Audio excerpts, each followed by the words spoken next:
What's going on, everybody? This is Black Men Sundays. I'm your host, Corey Sylvester Murray, and we're talking about generational wealth. We're talking about finance, and of course, we're talking about business. It's a Black Man Sunday. Time to put all childish things away. I refuse to be the man I was yesterday. Gotta put my best foot forward and elevate. And before we introduce today's guest, a brother from FAMU, he's FAMUly. But before we introduce him, we got to take it to Alabama A&M real quick, unfortunately.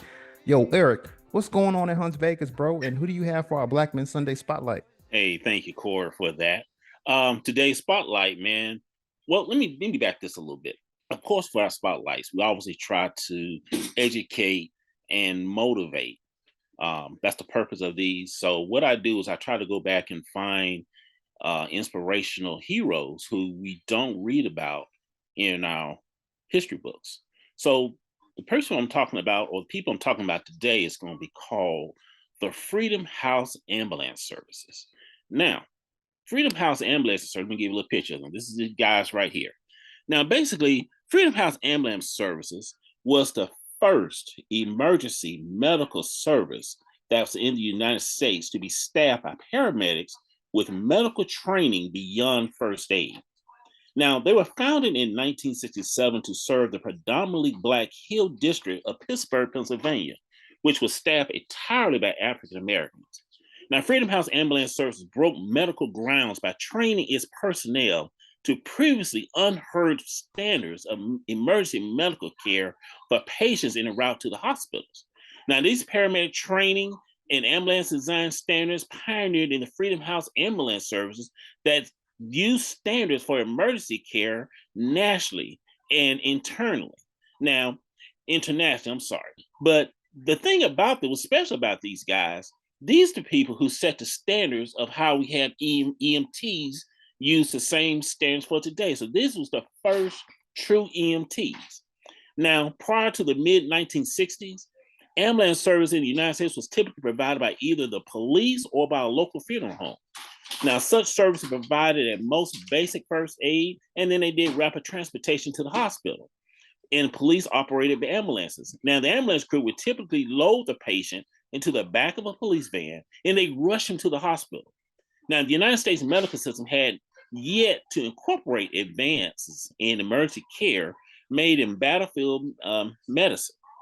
So, the first cohort of Freedom House Ambulance Service recruits consisted of 25 Black men, and some of them, as you say, they're depicted in this picture here.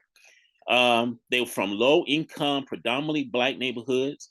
Now, at the time, local media referred to residents of the neighborhood as the unemployables, and the recruits included men who had suffered long-term unemployment. Half of the recruits had not even graduated from high school.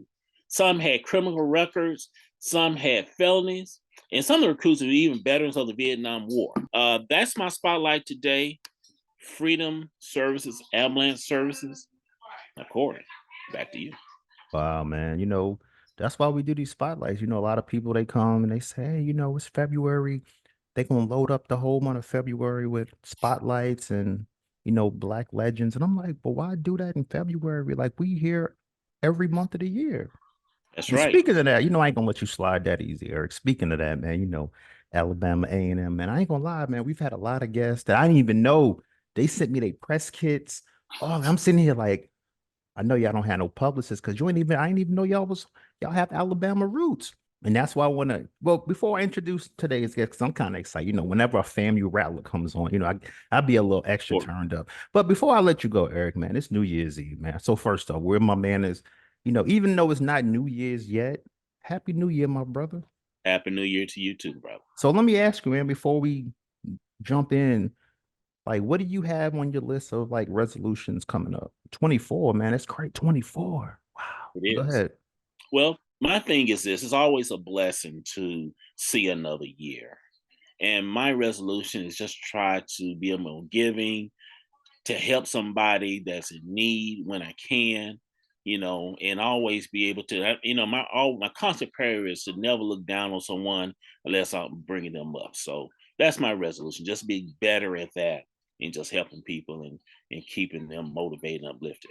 Yeah, definitely. No, I feel you on that because I feel like as black men, outside of Black Men Sundays, and outside of calling my brothers that I went to FAMU went to Bethel High School in Virginia with, family members in New York, outside of that, like this is my weekly fellowship. So, Eric, man, we're gonna go ahead, but Alabama A&M, much love, many blessings, and I hope y'all have a better season next year because you see what we did this year. Because we them boys. Let's go. Yeah, you did win the national the celebrity bowl. So yes, I will give you your props to that and win the SWAT championships and all that. But hey, we'll see what happens next year.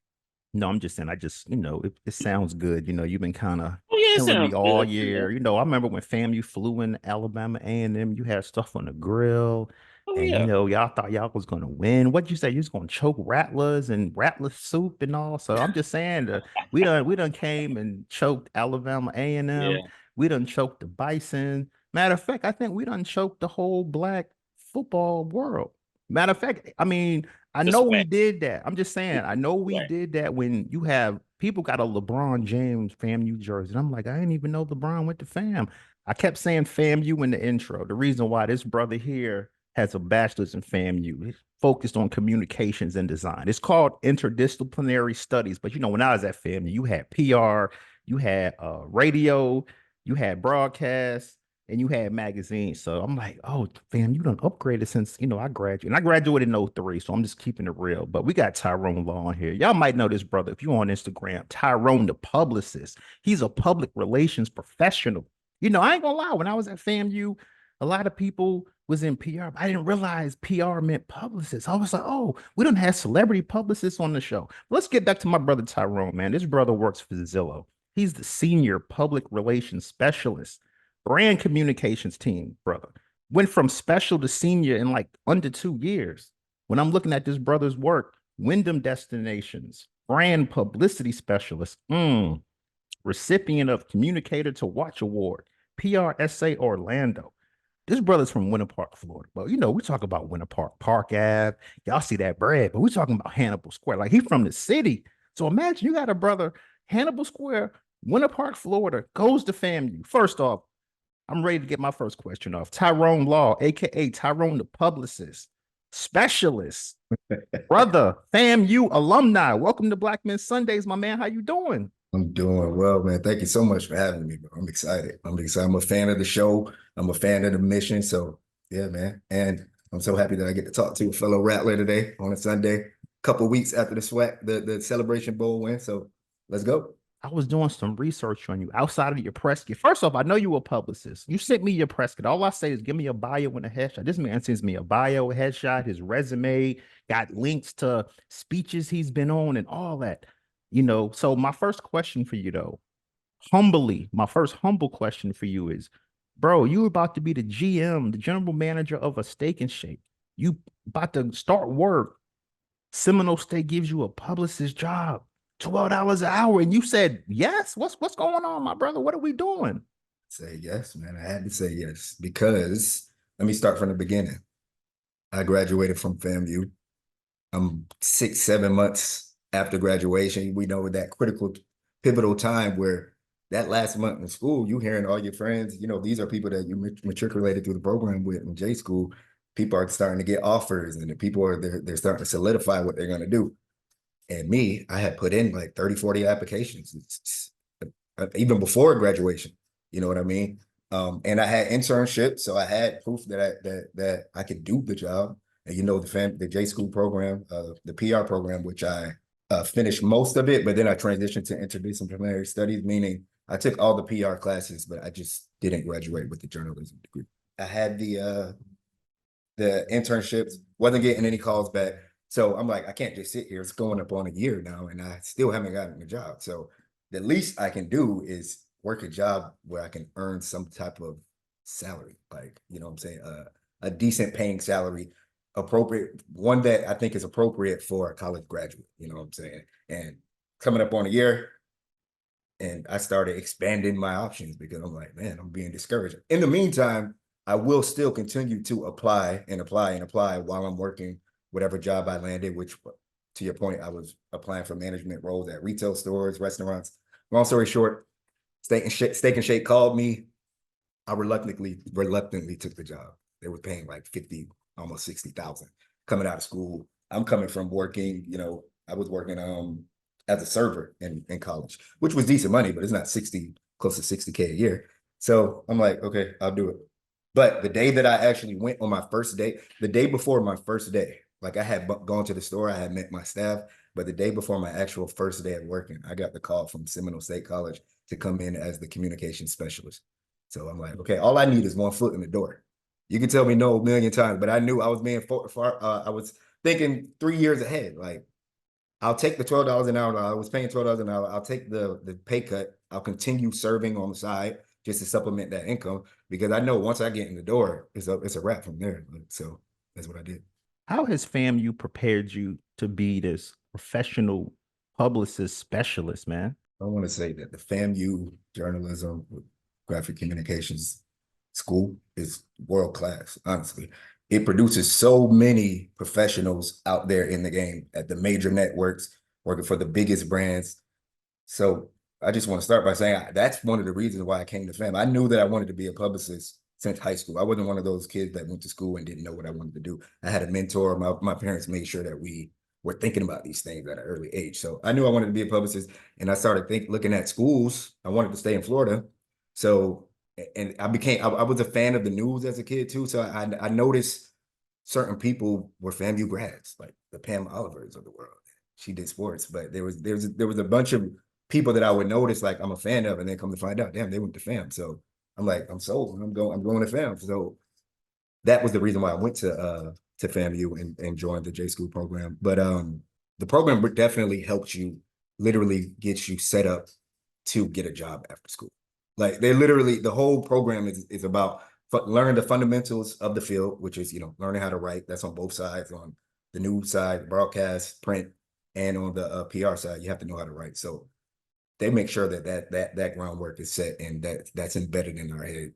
But also just making sure that there's professors there who kind of, they care in a different way. You know what I mean? Like there's a difference, but because I took some classes at Florida State too, but there's a difference between I think a PWI and HBCU. There's a level of disappointment that the professors have when you get to your upper course classes that it feels kind of bad, like a mom. Not only am I like not doing well in the class for myself, but now the leader of the class is kind of disappointed. So that puts like a level of I don't know, like a special fire under you that you just want to make them proud. And like I said, bro, they just made sure, like with capstone and everything, like you had to be job ready, be interview ready, making sure that you know how to write, encourage you to go out there and get articles published that you can use in an interview, and the things that they encourage you to do, things to add things to your resume to be marketable in the job market, in the marketplace. Definitely, man. Great information. Cause I felt like, I was on the broadcast side of it. I didn't really, I had friends doing the PR, but I was more on the broadcast side, the TV and all. I thought I was fly too. So let's keep it real. I thought I was fly. I want to be on TV. I want to do TV. Then I became a photographer. I'm like, wow. It takes me to, I'm almost 40 some years old, and now I'm doing on air stuff. But that leads to my next question, man. Like when we talk about professionalism, right? Because, talking about your press kit, that's how I knew you was like a real PR, a true PR guy. Your press kit, you had a video giving a presentation for Zillow, the company you work for, but you said I wasn't supposed to give the presentation. But when I played that video, bro, I shed a tear. I said, wow, I know he went to FAMU. I don't know a lot of PR guys like that. I mean, I know a couple, Jalen and all, Jalen Christie. I know a couple people, not to name drop, but I'm just, I know a few folks. But I'm just saying, they're not shy to step on the stage, and your degrees in PR, but you have some broadcast game too. So that's why I keep asking you about this FAMU, because I feel like you're well rounded. Like you're not just a PR specialist. You can get on the mic, like you have talent. So explain that for brothers, especially for brothers that have, teenage kids, right? Brothers that have elementaries, because I'm a mentor in my community, man.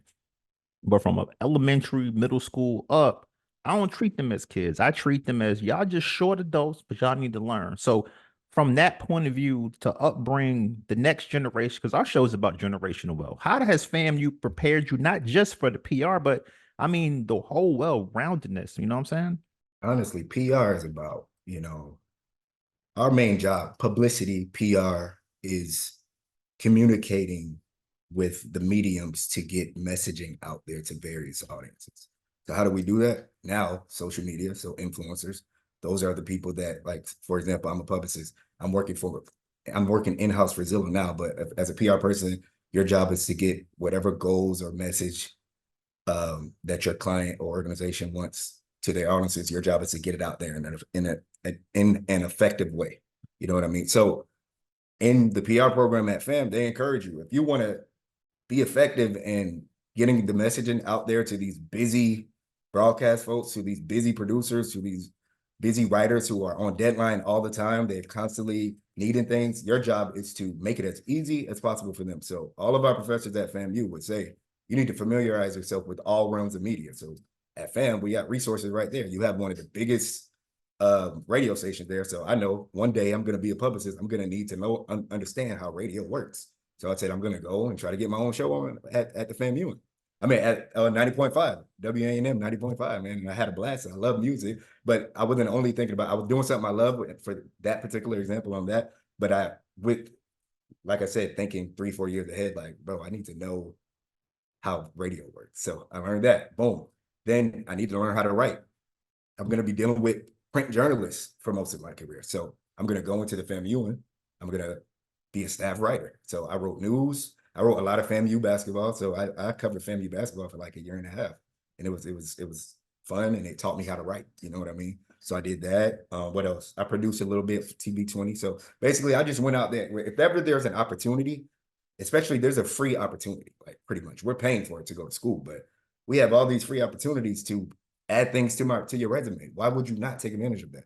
And even if you're in elementary school, high school, you can, if you're a parent and you have an elementary school child, or you have a middle school, high school child, you can expose them to different things. You can start off just by sharing YouTube videos or reaching out to people in your community. If you have a kid who's interested, or might be, you think that they have the personality or the gifts that might make them good broadcast people, why not try to email one of the stations and see who you can connect with to give them a tour of the station? Now you can probably connect them with a mentor, and you know what I mean? You just have to find sometimes uncanny ways to get experience, get access to information, and gain wisdom that's going to help you later. You know what I mean? I've done things like working for free. Like I've done things, I used to call, what was it, the Tallahassee Democrat. I tried to get an internship there. I couldn't get it, but I still shadowed a couple of reporters, like for free, just to sit with them. And guess what? Now when I go to my first interview, I can say, I shadowed a reporter for 2 semesters. That's just going to make you much more marketable. You should be thinking like everything you do now is preparing you for that end goal, whatever that is, career-wise. You know what I mean? And Great, FAMU was a great. big part of that, bro. Like FAMU, it really changed my thinking. I'm so thankful for it. Definitely. And let's Hannibal Square. Like I said, Winter Park, I think of Park Ave. I think of the food, the shopping. I think of, damn, I don't really see a lot. I see Rollins College. I don't see a lot of black people walking around unless you know your bread, right? You driving a Porsche, you play for the Magic or something. So coming from Hannibal Square, like I said, our show, we on Channel 6, but we worldwide. I was looking at my numbers this morning. I was like, wow, there's more people in Germany listening than in the US. So let's talk about Hannibal Square, the historical significance. And how did you get from Hannibal Square, Winter Park to FAMU, man?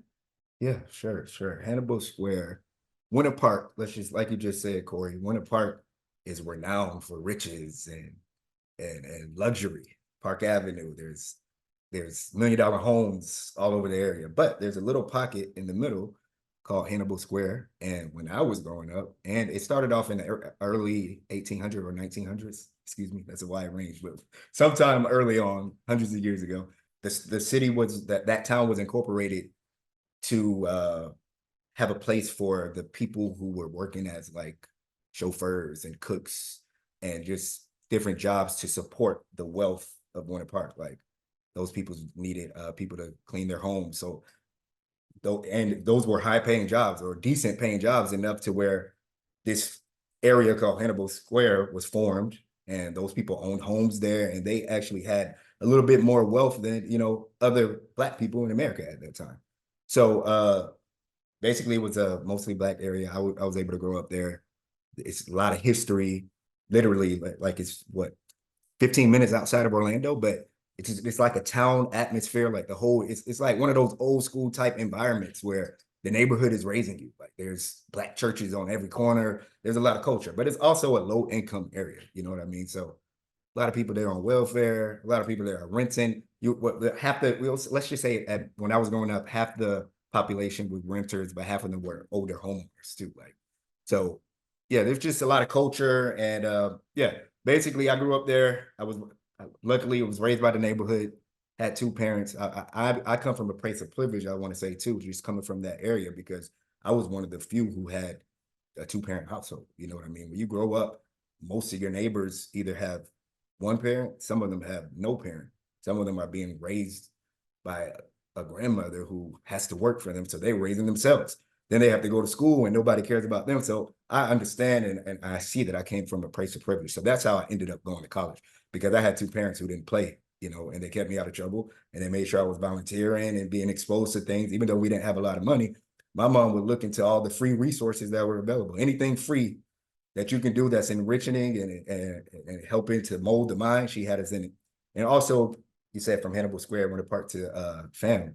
I'm here in Central Florida. I grew up with the classic, like, so fam just had a swag to it. Like my whole life, even people who didn't go to fam, even people who may not even know what a HBC is, they know classic weekend. Like I would hear people say that I wouldn't even expect to even know what it is. Classic weekend. So I just had a love for family since then too, man, because that classic weekend, that's that sauce. So that mixed with, like what I said earlier, I started to see like people that I admire in the marketplace were FAMU grads, mixed in with the sauce of the classic and all the swag and the excellence. So that's what brought me there, man. And the guidance from my parents and the love. Great information, man. You bring up like 2 points that I want to touch on. You said wealth. You a senior public relations specialist, brand communications team, Zillow. So, Now I'm gonna keep it real. I've never sold my house on Zillow, but you know what I do? Every month, my wife was like, "Yo, you a little crazy. Like, yo, stop, put your phone down." I'm looking at Zillow. How much is the value of my house today? I'm looking at a property that I might want to pay cash for. How much is that worth today, right? I've never bought anything on Zillow, but I use Zillow as a tool because my brother Quan came on Black Men Sundays. He's a rapper, by the way, right? He came on, he said, money's not a toy, it's a tool. So when I moved in my house, I said, all right, let me transfer some of this money into this tool that, I'm a sneaker guy. Um, 6, 7 years ago, I saw the rates going up. I saw, I was a renter in a Kauai, Florida. At the time, Kauai was nice at the time. Winter Garden done took all the steam now. But when I was there, man, I started seeing, okay, the rent's $1,000. I got like a 1,200 square foot with a double car garage, and it was an apartment. But then that thing went up 14, 1,500. I said, nah, we're not doing that. But I said, I need to figure out a way to establish generational wealth because the rent ain't doing it, man. So what I did was I looked in my closet and I said, oh man, you got like sneakers and they worth money. Sell them.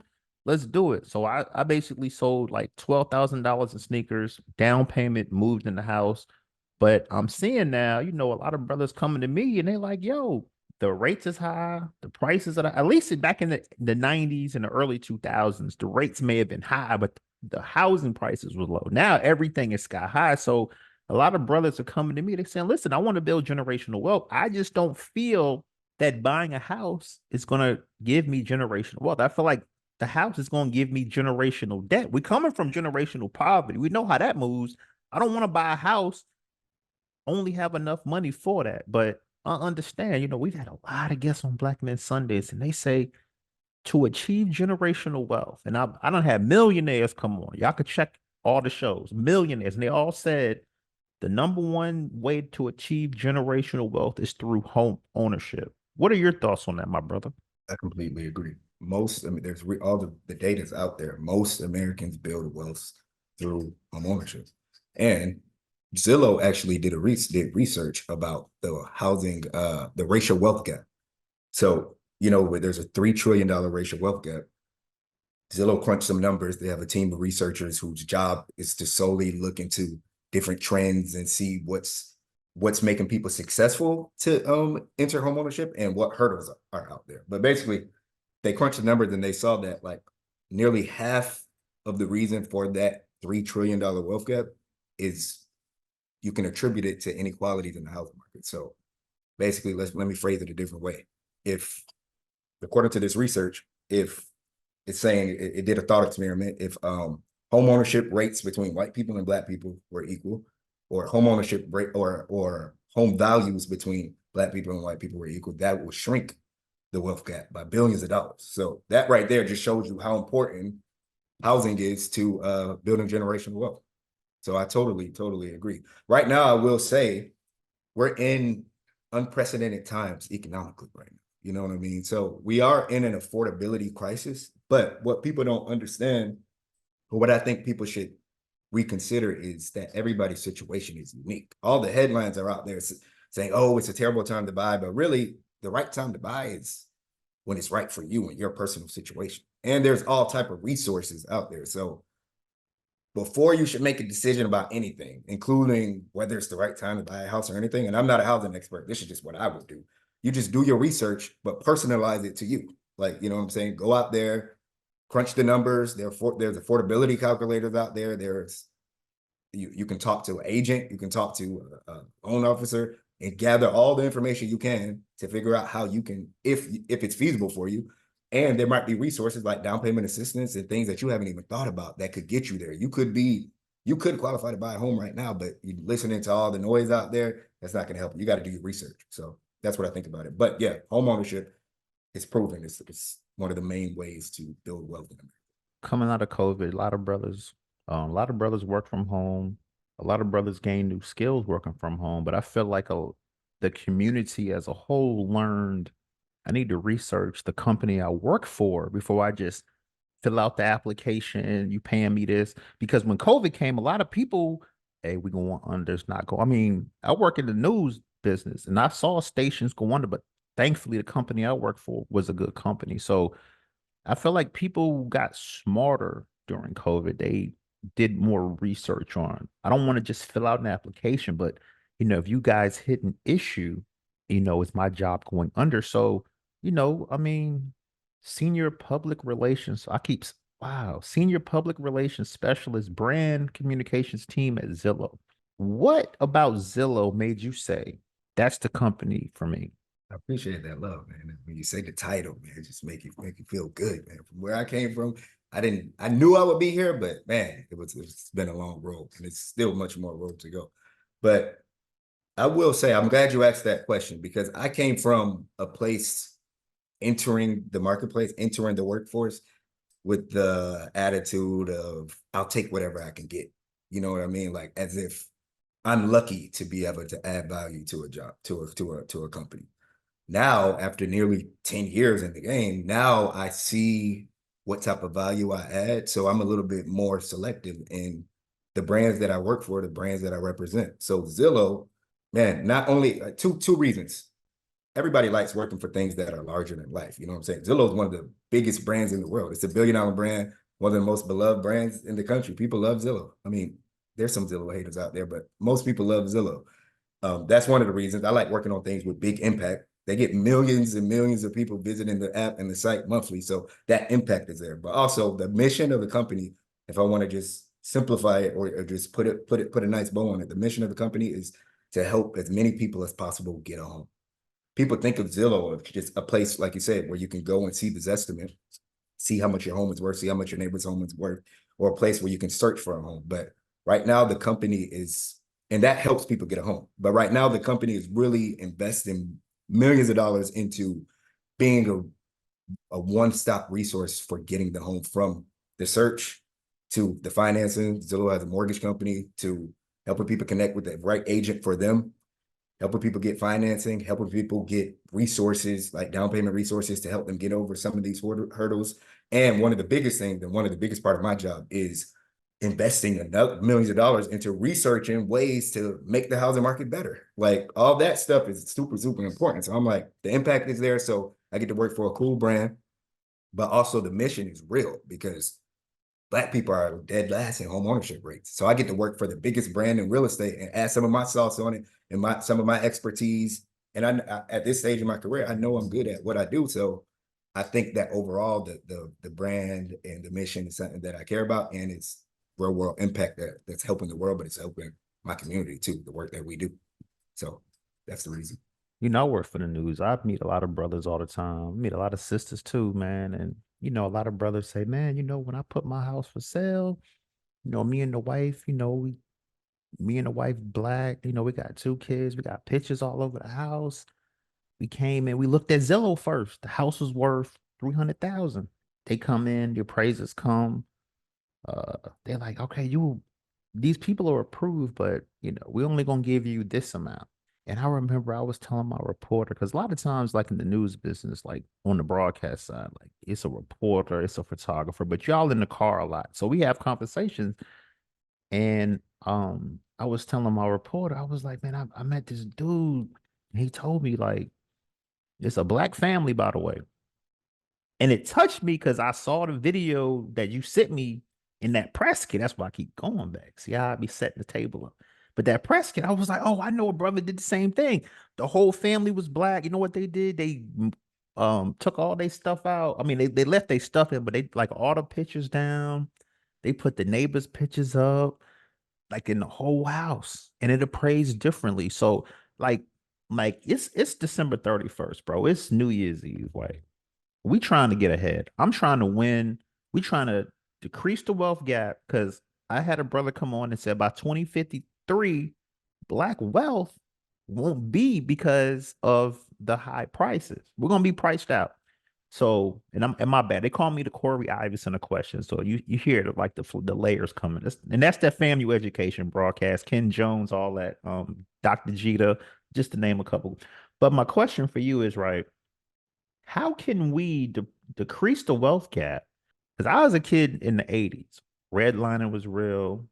You moved in an area that was called a project. Hmm. That didn't really work out too well.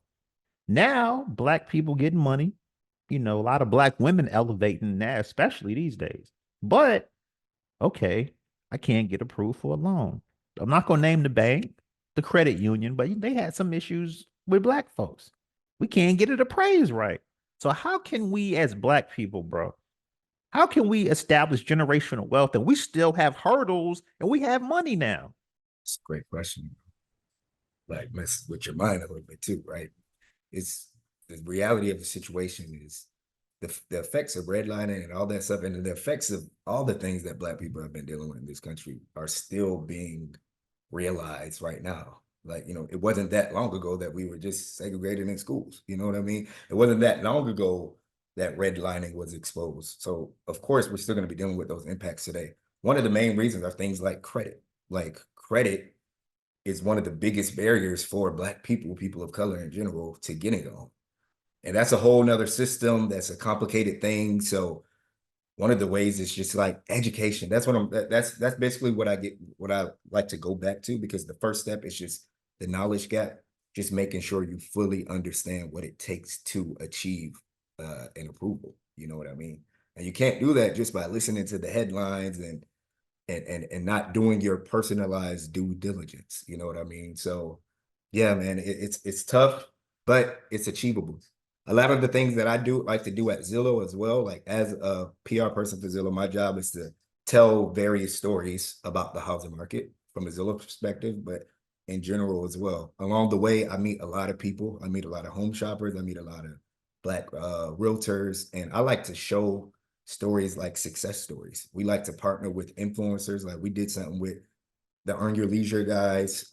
We partnered with them because they're actually making it cool and trendy to want to build financial wealth, generational wealth among our community. So we like to use our brand influence and our resources to put information out there to help people make more informed decisions. And my job is to help put that information out there and in a way that it's relatable to all communities.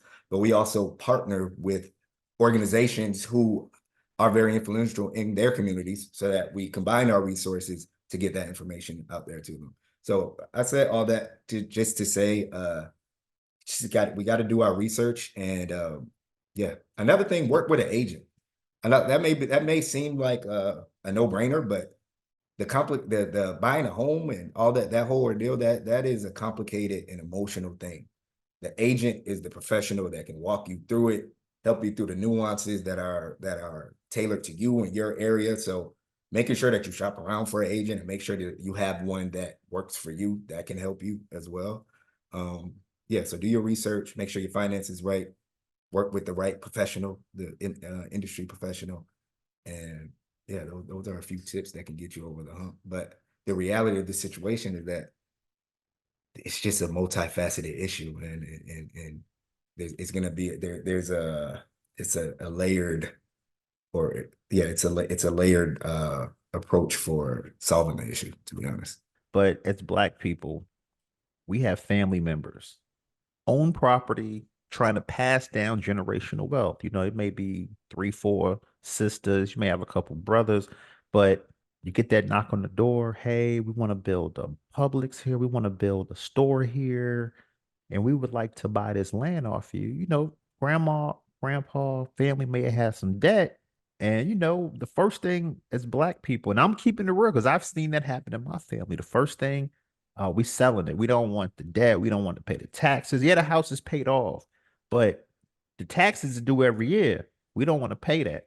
But then you end up essentially giving the property away. And we're talking about generational wealth. So how can we build generational wealth when grandma, auntie pass away? We're giving it up. That's true. That's a very serious issue.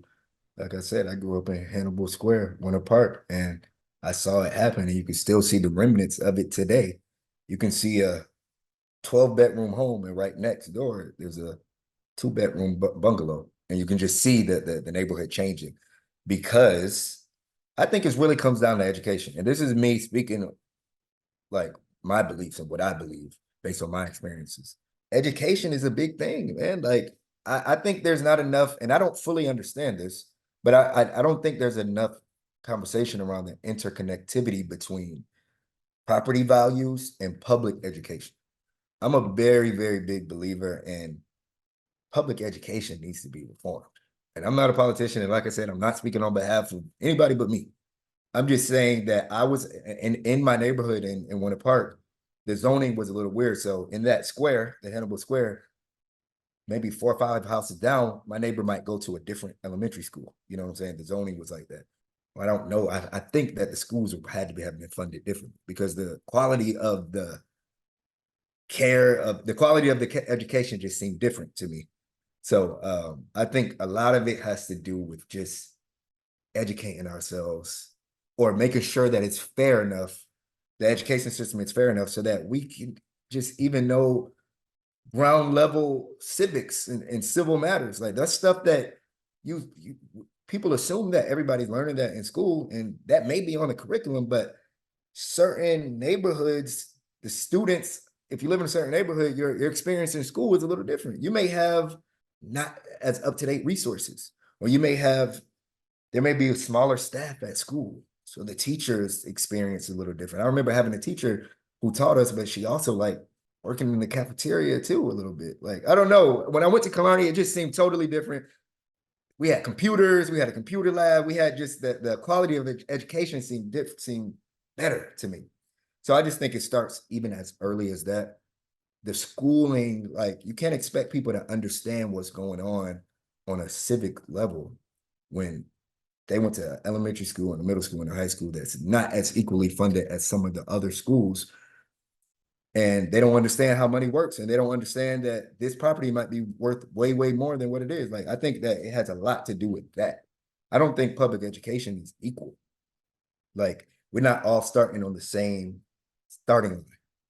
You know what I'm saying? And that should be more fair, because kids are innocent. You know what I'm saying? Like a school, I don't know how that works. It's more complicated than probably what I'm thinking, what I understand, but I'm just going off of what I remember. Like, it's hard to focus on just basic learnings of what people might call basic when you're going home as a kid and you don't even know if you're going to eat. Like, I'm not worried about my homework if I don't even know if mom or dad going to come home and feed me today. You know what I mean? So I think it has something to do with the interconnectivity between public education and that learning curve and just understanding how things work on a municipality level and understanding finances and understanding just basic math and all that stuff.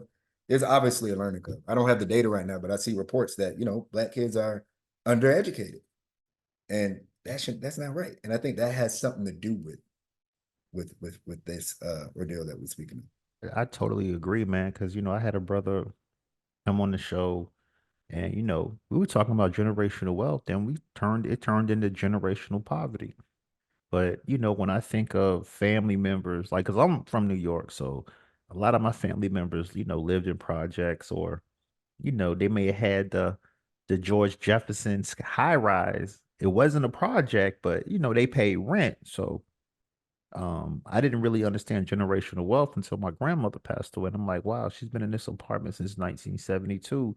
Imagine if she owned this property. Like, you just basically gave the key, and that was it. But I guess for me, when we talk about like generational wealth, and we've touched on a lot of the topics, but I'm just saying, man, before I let you get out of here, like, I feel like at Zillow believes in you. They believe in your experience. And when I think of Zillow, I think of looking at houses, not realizing it's a tech company too. But it's an app. Most apps are tech companies, but you don't think like that. You just think, almost, how much is my house today? Okay, oh, it's like this. Oh, I might want to sell. But like, what are you brothers at Zillow doing to help aid brothers to get out of all these biases and to create home ownership opportunities to establish generational wealth? But like you said, Zillow is a tech company. It's a real estate brand, but it's also a tech company. So it's building things. It's taking advantage of technology. It's hiring some of the best and brightest in AI to build tools that's going to help connect people to the right resources and to the right home and to the right financing for them. So as the company does that, my job is to, again, publicize those efforts. For example, there's a new product that just launched from Zillow Rentals. Zillow has a rentals company to where remember earlier I said that access to credit is one of the biggest reasons that people of color are denied a mortgage, just issues pertaining to access to credit. So Zillow has built a tech product, rent payment reporting, to basically, if you pay your rent through Zillow, they're going to report that to the credit bureau. That's going to help a lot of people. You know what I mean? Like, that credit system is a funky system. So there's a population of people who may have ran into some issues and their credit score is not the best, but they still are a little financially responsible because they're paying their rent on time every month. That's going to help impact a lot of people's credit scores. And I think, and Zillow believes that that's going to help a lot more people with their approval for a mortgage. So that things like that I get to help bring visibility to those products, tell those stories, connect that information to those resources. Same for down payment assistance. They're putting tech to the resources of down payment assistance, that you can go on a Zillow listing and figure out what down payment assistance resources are available to you based on that listing.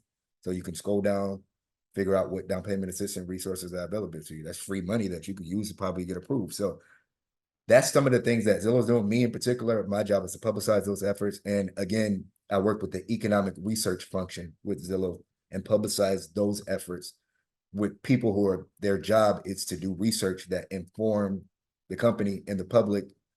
So policymakers, industry change makers, and shoppers, with all the information out there to help them make the best decisions for them. So I get to publicize some of that research. Like I told you, that racial wealth gap research that Zillow did.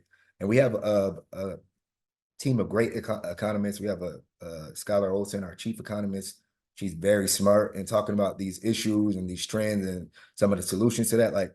And we have a Black economist, African-American economist named Orphe Devongi. He'd be good on the show too, man. He's brilliant. He's very, very smart, way smarter than me when it's talking about when it comes to talking about this housing market stuff. So Zillow's all about turning on the lights. I really embody that with my role, turning on the lights, meaning just putting information out there for people as transparent as possible to help them get over the hump. And with my role, I get to really embody that, because my job is to bring awareness to all this stuff to help people, pretty much help people get home. Yeah, great information, man. I also doing some research on you. You were the brand publicity specialist, Wyndham Destinations. Yeah, I did I'm that. I'm Yep. I'm, I'm just noticing, man. Everything says specialist on it. Yeah, And you went to FAMU, man. You making me proud right now for real. Like this is awesome. I mean, FAMU. But here's my question for you, man. Brand publicity specialist, Wyndham Destinations. Talk about like how were you able to get that position? definitely. Remember, I told you, make sure that you're aware of what's going on in your community and all, or in the field that you're, everybody in the field that you work, usually there's like a professional organization tied to it. There's one for the lawyers, there's one for realtors, there's one for PR people, there's one for journalists like NABJ. PR has PRSA. I was in Public Relations Student Society of America at FAMU, and I was actually on the board at that chapter, fundraising chair, got some money for the chapter. But basically, I stayed involved with that post graduation at the national level, PRSA, just because I'm just, like I said, just thinking ahead. If I want to get into the career, this is like a small community. PR is not like it's a small fraternity.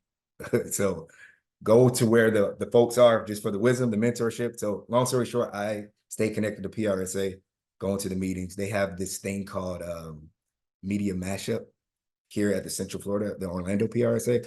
And basically it's a day where they take media from all the outlets in the area and the PR people, and we do like a little speed dating thing. And we're able to meet all the journalists and just, extend your network. Because that's what PR people do. We network with people and figure out how we can add value to your day and help you produce stories. My former boss at Wyndham, he saw me in action, doing my thing. Like he said, at FAMU, we're not shy about it. I was a little shy in college, but when the lights are on, you got to do what you got to do. You can't you have to be assertive. You have to stand out. You have to make people remember you. So I was doing my thing, table to table, and he noticed me. I was just working my mojo, making contacts for my current job, which was the college at the time. He saw me, and then he just approached me. My former boss, he was one of the directors, and he's like, "Man, I saw you. You look highly engaged, and I want to call you in for an interview. I'm looking for a specialist." Yeah, we had a meeting. I met him for coffee. We had a meeting. His name's Steve Goldsmith. He's a great guy. He's still one of my mentors today and a friend. But yeah, he said you should apply. I honestly wasn't qualified for the job, to be honest. Like I only because at that stage, I don't know. It seemed like obviously I was because I got the job, and I do believe when you're ready to transition and evolve into a next position, when you're in house somewhere or at a company, there's going to be a learning curve. It's like a stretch goal. So you're qualified for some of it, but some of it you're going to have to learn on the job. So maybe I shouldn't say that. But yeah, he gave me a chance, got an interview. I basically used all my clips and stuff from FAMU and then all of the experience that I gained on the previous job, sold myself, and they liked me. And then I started off as a specialist there. And yeah, I started adding a ton of value, fresh perspective. I go in things different. I stay quiet in the beginning and observe, which is advice that I give everybody. I know we're all confident, and like you said, especially as FAMU grads, we come into it with a little swagger and a confidence. But you also just need to sometimes just take a chill pill and just observe and take in all the information. So I did that for a month, and then I just started just unapologetically being curious. I started asking a ton of questions to everybody, like everybody on my team. I'd rather you say I'm annoying for asking you a ton of questions to figure out how I can best add value than me just sit quiet and not know and just not contribute. So within like the first year, I was asking questions, and then asking to do things like creating work for myself. Like what's missing? Like, for example, there was like an intranet. Intranet is like the internal, let's just call it an internal Facebook just for employees. So I'm like, there's a lot of good things happening internally that the company is doing just on the ground level, because Wyndham owns like hundreds of resorts all over the world. So in this intranet, all the people at the resort, say a resort in California somewhere, they just did like a food drive and they donated pounds and pounds of food. So I'm like, this stuff needs to get out there. So I just started an initiative to look through that intranet and just mine for stories and pitch those locally in there. And that just added a lot of visibility and for the resort in the area, but just also the larger good and what Zillow was doing to try to help the social impact work that they were doing. So just create opportunities for yourself, ask questions. Also, I don't be afraid to, shake it up a little bit. The hospitality industry, that company was around for years. I want to say like 70 years. So a lot of the time, some of these organizations are just used to doing things.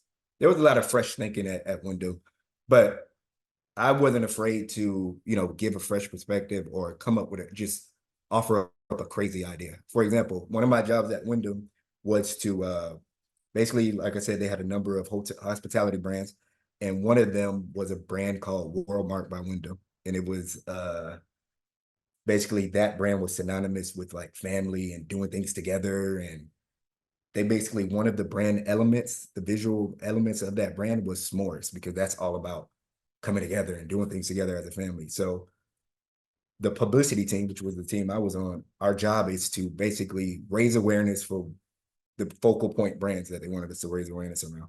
I saw that there was a s'mores thing. I'm like, maybe we should do something for National S'mores Day.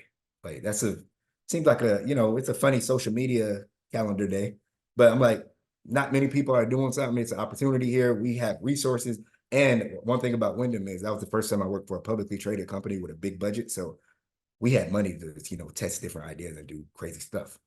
So basically, I'm like, let's do National S'mores Day. They thought it was a wild idea. We had a brainstorm around it, and then we elevated it. Once I realized how much money we had to, bring awareness to this brand, I'm like, let's add a celebrity angle to it.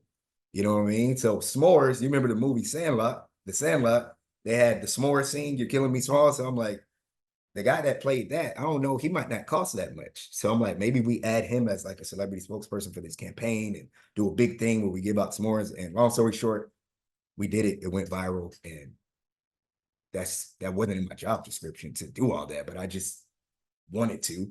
I wanted to make sure that I added value. I love what I do, so the way I think about it too is like, damn, I have a budget right now where I can test different ideas and theories with this corporation's money. Like, you know what I mean? So I think of it just as a testing ground. I love what I do. I want to be successful. I want to add value. So I did just that, really. And You know, was this like 2019? yeah, this is 2019. Yeah. I got laid off during the pandemic from this because hospitality went downhill.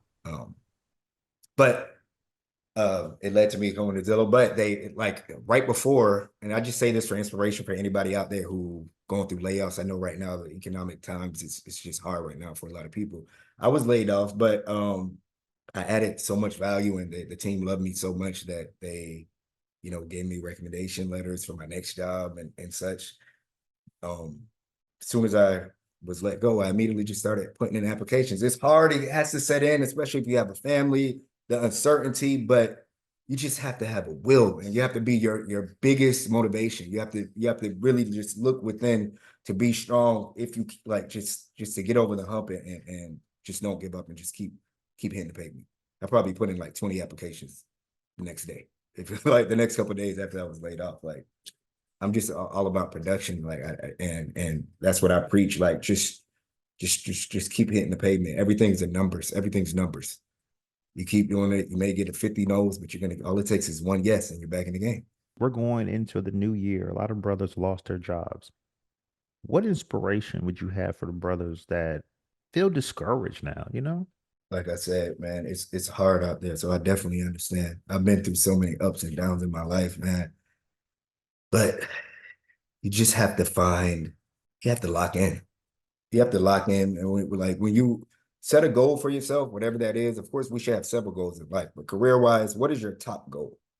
And that can be something, of course, you'll have sub goals in between there to the top one to get there, but get laser focused on that top goal and come up with contingency plans. You know what I mean? In between, because you're gonna run into hurdles. So you can love your job can love you.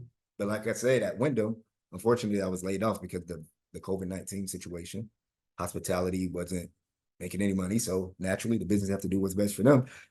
But I always, throughout that time at Wyndham, I was making sure my resume was straight. Like every time I did something, I added it to my portfolio.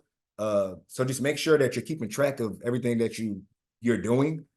Put it somewhere where it's easily accessible, because you never know when something outside of your control might happen, and you can lose your job. So that's something to do to just to be ready. But just as far as just some inspiration, just keep your eye on the prize. Like I said, come up with contingency plans to be ready for any type of hurdle that comes your way, and just keep just believe in yourself. Just almost just in a manic way, like just believe in yourself, believe in yourself, believe in yourself. That's all I can say. Sometimes when I'm discouraged, I literally just go in the mirror and just think about all the stuff that I did do, like all the way up since college. I mean, since high school, elementary school. Like when you're feeling down, just really rethink all of the things that you've done well for yourself, all of the hurdles that you've already overcome, and then you can usually find some inspiration in that.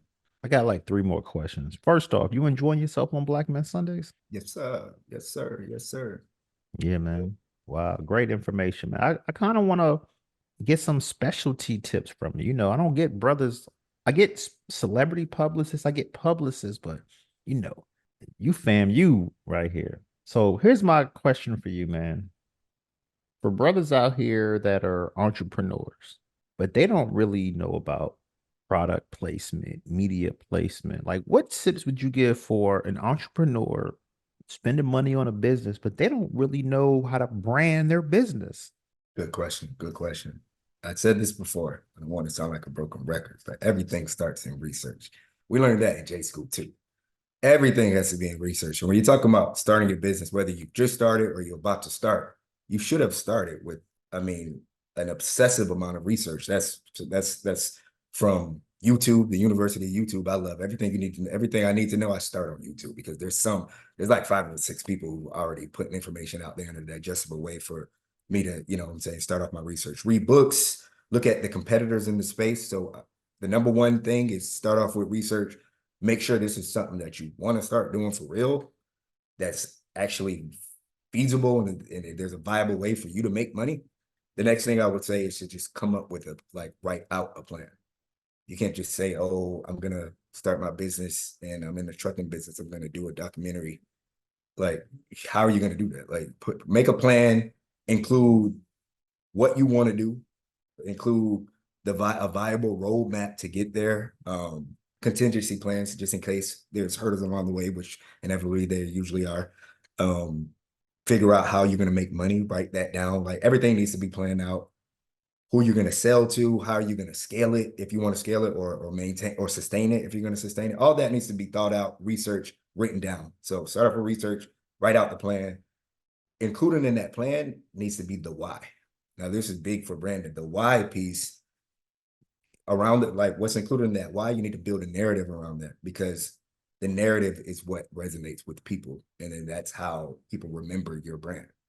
Like when you think about the earliest points in humanity, people used to tell stories to each other, sitting around a campfire. And that's how information, some of those stories are probably still being told today in some variation or another. So coming up with that why, that narrative, and making it well-defined, you got to do that. So that everything you do after that, you can't do anything branding-wise before coming up with that story. And it needs to be, just think of like an elevator pitch. What is the mission? Why am I doing this? And what need are we meeting for the customer in some sort of way? That needs to be there around that story. Why are you doing it?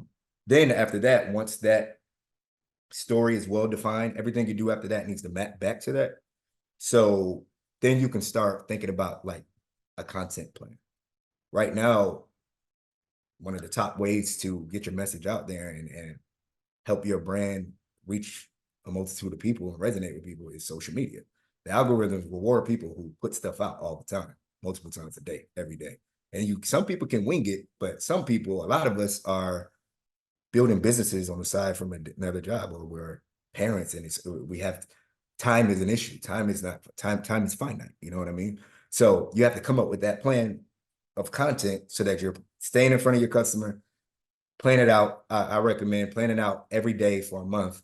What am I going to put out? Make it something realistic. Like you can't say I'm going to put out a minute video every day if you don't have time to produce the video. Make sure that it's high quality and good, and it maps back to your narrative, your brand story. You know what I mean? So come up with that content plan. That's important. Map it out a month in advance. You can even do it quarterly, like 3 months. Every day, what am I going to post? Start building out that content. You can either build it out yourself if you have time, videos, posts, audio graphics, or you can go on sites like Fiverr and find a consultant or a contractor and pay them. Like, so figure that out though. You have to plan that because you can't just post one day, disappear, and then come back. You can, but man, it's going to be hard for you to get your brand out there. So I'll say that. And then another one, after you build the content plan, in my opinion, then you get to building your visual assets, your logos, your website, and mapping it back to that brand story. Like, you can't just, like, building a brand is not just putting a logo together and just slopping it together and just making up something that you like.